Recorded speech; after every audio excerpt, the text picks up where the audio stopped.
Thanks so much for coming. Thank you so much to Penny. I've been working with her painstakingly for the last 6 months to get this amazing exhibition together, and she did an amazing job putting all of the artwork up. Thank you to Lenore Penfield and Penn College for having me as well. It's been a real pleasure being here. They've taken really good care of us. And it's just a really great pleasure coming back to Williamsport. So to begin, what I wanted to kind of start out with is a little introduction about myself. And kind of bear with me, I'm a little nervous. Also I want to say thank you to everybody who's here, my family, my friends. There's so many familiar faces in the audience, and it's really great to see you all. So I wanted to give a little introduction about myself and then kind of work through chronologically all of the pieces and just kind of let you know kind of where I was, where I am now, and where I'm going. Sound good? And if anybody has any questions, feel free to ask at any time. Like Penny said, I grew up here in Williamsport, and I went to Loyalsock. I graduated in 2000 from Loyalsock Township High School, and then I went on to Penn State University, where I graduated with my bachelor's degree in fine art in 2005. And after that, Joel, my husband, who's sitting right over here, hi Joel, we decided to move to Portland, Oregon. Where we kind of restarted our life in a beautiful place. We went on an adventure and just kind of started this beautiful new creative life of ours. So I got to really making art there. I was making art in college, mostly studies, and there was kind of one body of work at the end that was mostly based in oil and a lot of figurative work. But that's the last time I've actually done any work with with oil painting, until this body, which you see behind me, and a couple pieces right back here. This is my first kind of venture back into that, and I made all these in the last 6 months. When I was in undergrad, I worked a bit with oils, but not too much. And then when I got to Portland, I started working with drawing mostly, and mostly with pen and ink and markers, and kind of doing more illustrative stuff, working with illustrations, and kind of Etsy-esque. A lot of you probably know what Etsy is. Back in the day, about 2006, I actually was selling a lot. Etsy was kind of a different marketplace at the time, and it was a lot more visual art and a lot less of the crafty, even vintage or thrift store kind of finds that you find on there. And at the time, it was all visual art. So I was doing really well economically, kind of selling my work, but they were tiny little pieces and not really pushing my work or my practice as much as I had liked. And then after that, I kind of was like, I'm doing well with this, but I really want to push myself a lot further and give myself a new challenge.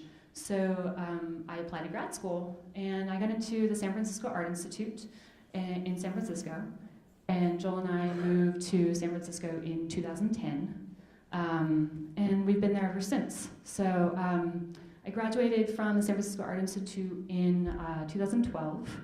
And I've been teaching since then. I teach at the San Francisco Art Institute, and I also teach at City College, and I make my work the rest of the time. So that's a little bit of an introduction to me. So to start kind of talking about the work and what's in the gallery, I kind of wanted to start with the colored pencil pieces, which are in the back here. I don't know if people want to move, or you're welcome to just kind of hang out where you are. So the colored pencil pieces are in the back in this corner. They were dealing with the figure and masking mostly. And this was kind of my body of work from graduate school. When I was in grad school, I worked with this amazing professor. His name's Brett Reichman, and he's a really incredible oil painter, drawer, and really, really highly rendered, photorealistic paintings of the figure. So I started working with him, and I took this colored pencil thing to the nth degree. He was like, you like colored pencil, you like drawing, you like blending, why don't you just push it as far as you can get it? So if you look at it, you may look at it and see like, oh, it looks like a painting, and it kind of does. And that was kind of the point of it. I really wanted to fool people into thinking it was a painting. And a lot of people think it's watercolor, some people think it's oils, and it's actually colored pencils.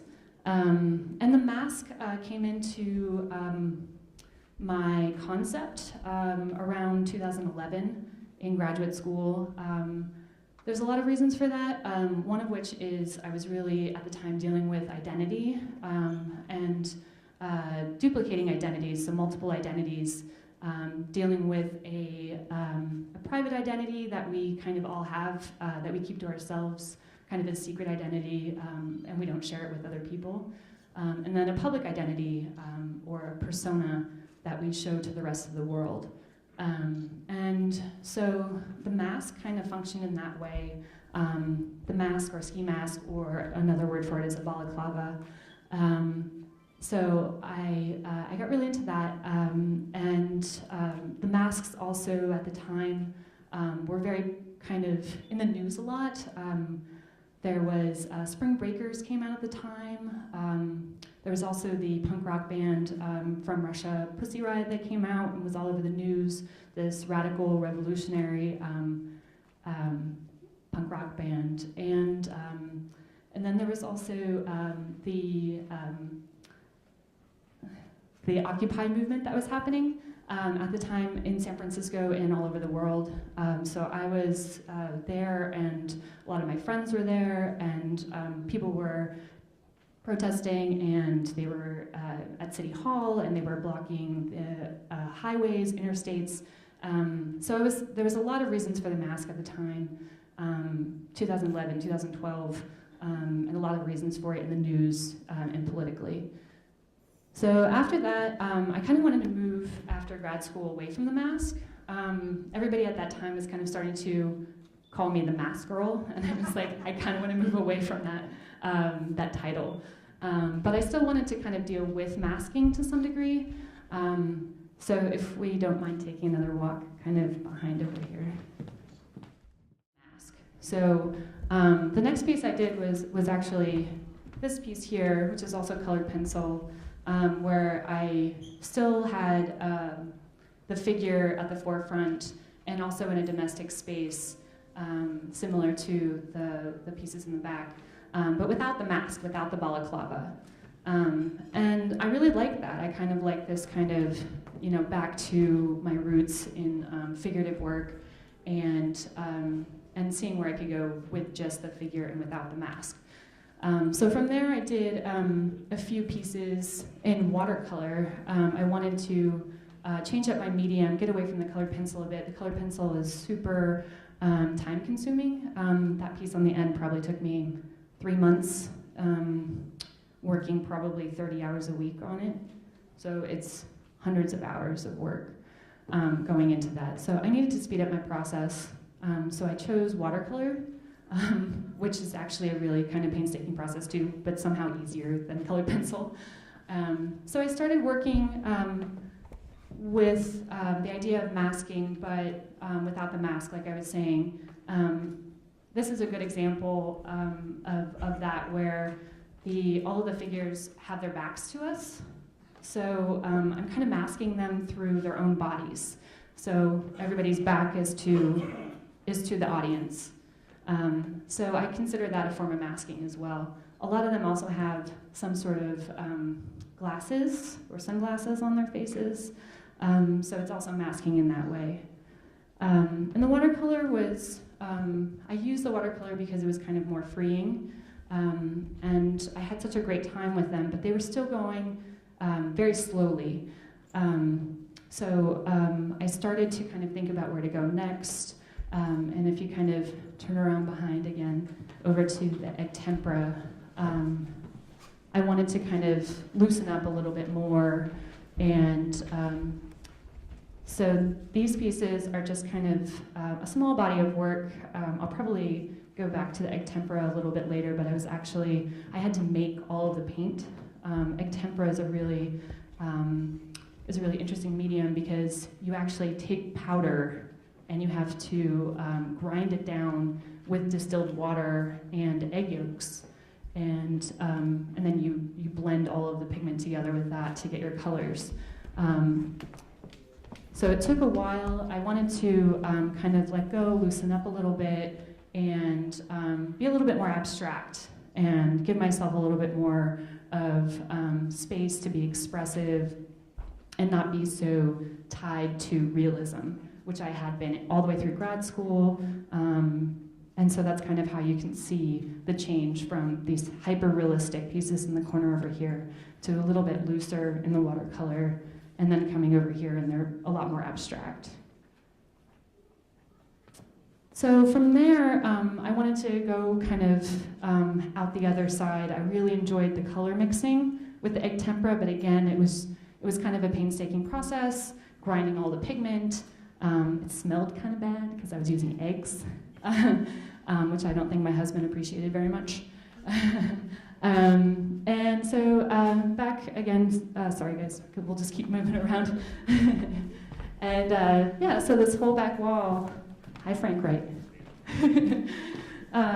This whole back wall is my newest work. And so I created these 10 pieces, oil paintings, in the last 6 months. And the catalyst for these, I would say, were a couple of things. One was I found out that I got this show. I found out that I got a show in Portland. And I wanted to try something new. I wanted to push myself again a different direction.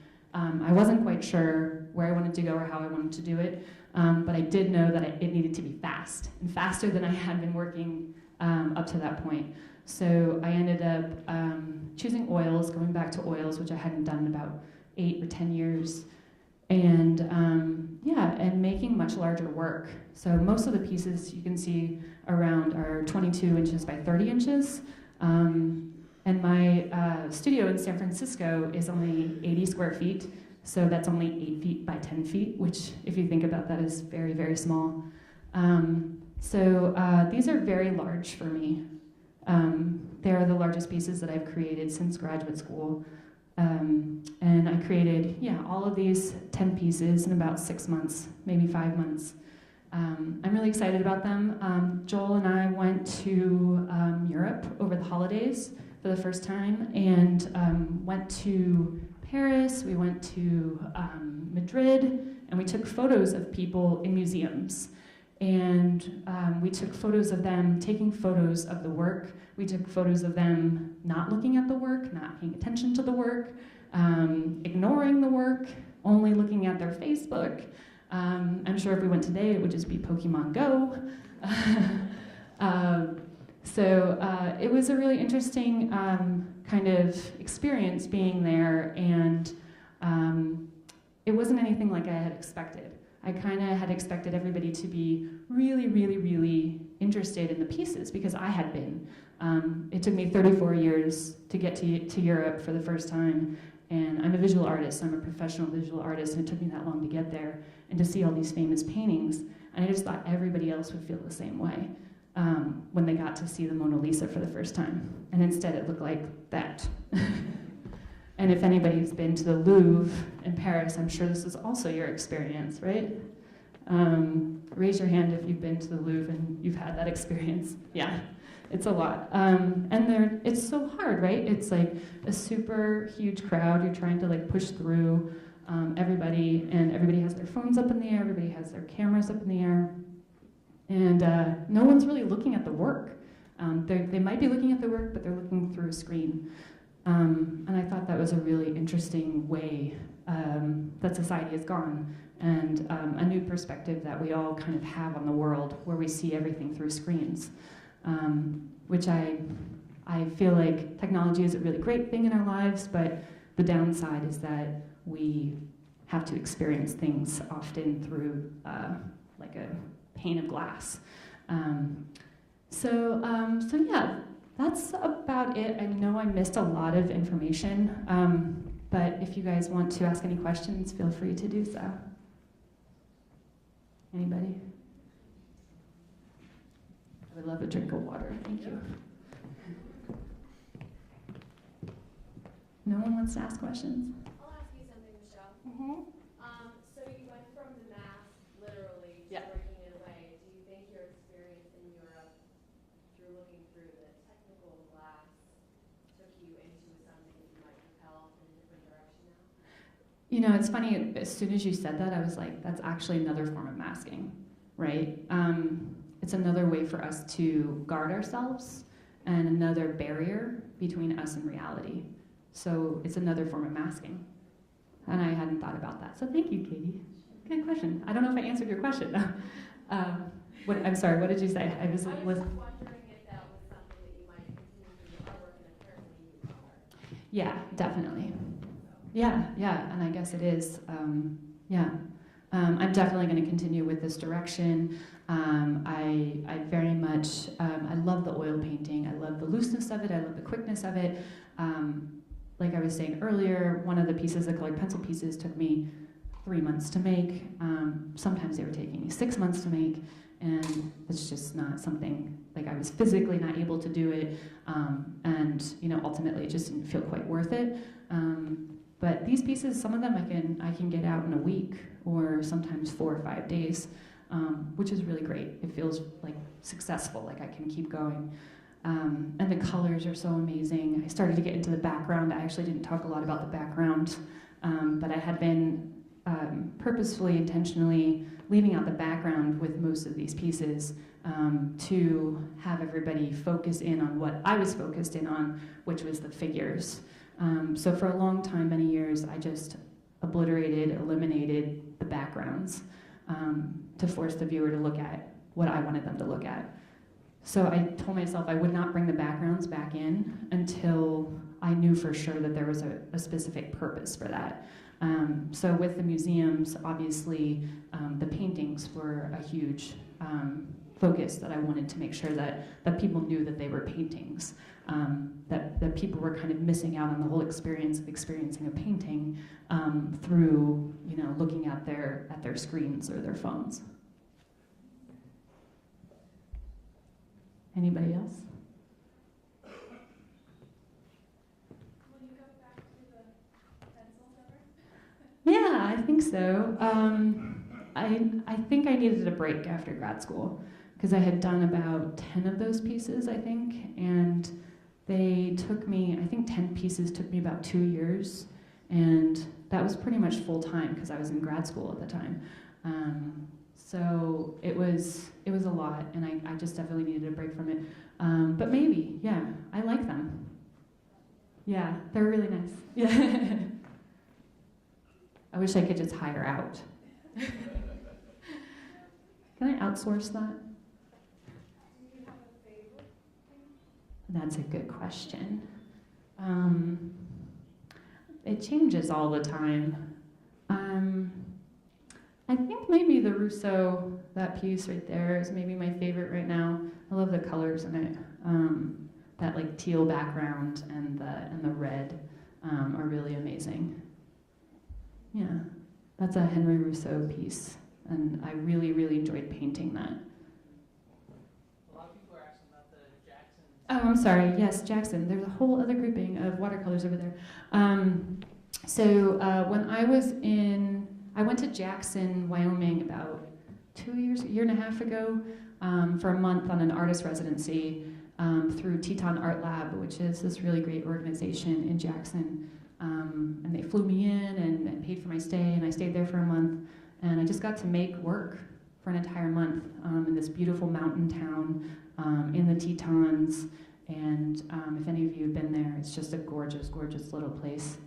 And there's only about 9,000 people there. There's about 2 roads that go up and down. So I spent my days like 9 to 5 painting, all watercolors. At the time I was doing the watercolor series. And in the evening, sometimes I would take drives. It was February, so it was super snowy. The elk refuge, there's an elk refuge right outside of Jackson, and there are like 8,000 elk that come there for the winter. And so I would go out and just hang out with the elk and the bighorn sheep. And it was just a really peaceful, amazing experience. And I went there with the intention to actually photograph tourists. There was a lot of, and there still kind of is, obviously with these pieces, an element of tourism that's kind of a recurring theme throughout my work, and leisure culture and things like that. And so my Jackson is a tourist town, and it's a tourist town, especially in the summertime. It's very close to Yellowstone. The Tetons are there in Teton National Park.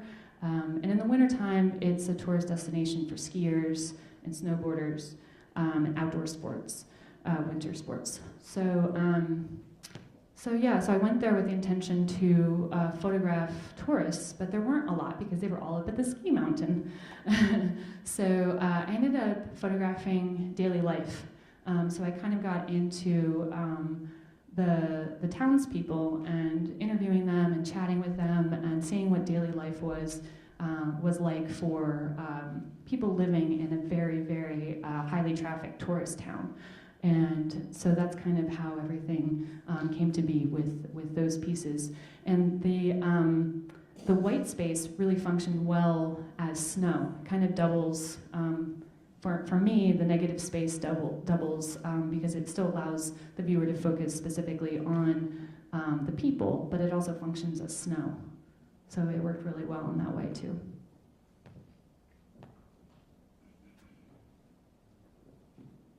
Did I miss anything? Anybody else have questions? Yeah, thank you all for coming.